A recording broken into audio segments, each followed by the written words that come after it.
हमहू एगो पागल प्रेमी आशिक बानी। साला लड़की से बतियावे खातिर घर उड़ के छोड़ के आई रेवटी में चिमटी छोड़ाबे बतानी।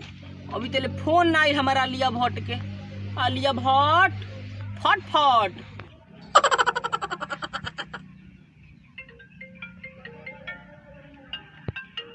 अरे आलिया भट्ट, हेलो हाइलो हाइलो चेक का आई है हमारा सोना। खाना खा ले लू? खाना गुल भाड़ में काहे उसे बतिया उतर हो? का हो गई? अरे रोत और काहे का? अब बात ना हुई छोड़ देबू हमके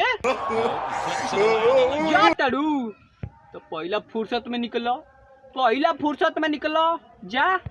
बाकी एक बात याद रखियो, हमारा हेंगा प्रेमी तहारा कबो ना मिली है। आसमानों पे गईला के बाद तो के भटकोइया मोती ताके बे हमारा लिया भट ए फट फट। अरे हमार बाबू ठीक बा, फोन रख बतिए मत आज के बारे। अरे कोई लौकत नहीं छे, कहां रहता बनेचारा कौन अब बिसनुआ दोस्ता। अरे जानता रे का हम ओकरा आगे देखले बानी सरवा। जानता लड़की के चक्कर में बतियावे खातिर एगो आडा देखले बा।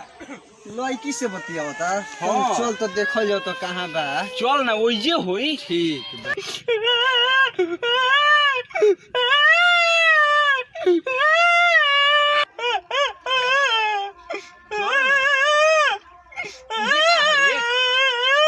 ये करा ये अरे कह रे मलिया धोखा दे देलक।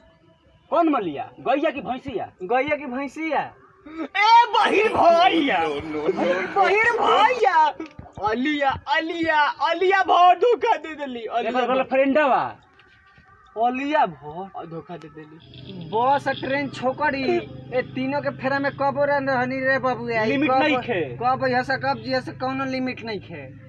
चल ठीक है बा, छोड़ दिए वो सारे धंधे जेकर अंजाम रहे गंदे। अब कुछ दिन नेक काम में बितावे के आ सर्दी आवे पहिनाया माल पटा। हाँ ई बात बोल। नया माल पटावे के नहीं माल पटावे हाँ पता नहीं का करिया है। घर को छोड़ के है आवत रेमटी में चमटी छोड़ावे बात कर। आलिया धोखा दे देली हो। सुन हाँ ढेर गम भइल बड़ा हुनु। बहुते गम बा बबुआ। एक काम कर ना, एकरा के सुनाऊ। सुधीर संगम गाना बहुत गम के अच्छा गावे। सुधीर संगम के अरे भाई को वो लगा ना बा। रुक रुक के कर रुक जो तोरा सुनाओ तनी। अब लगाओ तनी गाना ऐसा नु।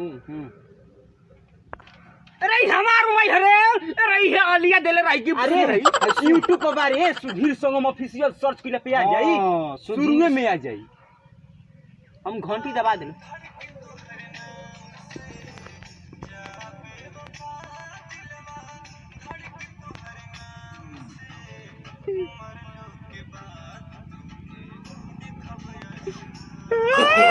no. अरे चुप रहो रे। चुप रहो। नया माल पटावे अभी के। गाना सुन। अरे दिल में छेद को देला से रे गाना। कौन गाय को? सुधीर संगम। हाँ भाई बहुत मस्त गाना। एक काम कर, एकरा के सब्सक्राइब कर, एकरा के बेल आइकन पर दबा दे, आ तनी कमेंट कर दे। कमेंटो कर दे, शेयरो कर दे करा। हाँ हमारा हेंगा क्यों गो आशिक पगला लियो सो।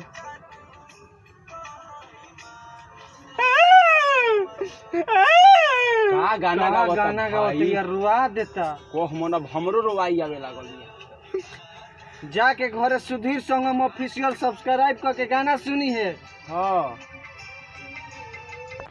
चल चल तोर भैंस बिया वाला बिया है ना बैठल बड़े। चल ओजे देखी। चल दूध खा के दे बनावल जाई। चल अब माल के चक्कर में नहीं रहेंगे। दूसरा उ कहिए ले रहा। अब नहीं रहेंगे। आलिया तार निकाल दे कालिया।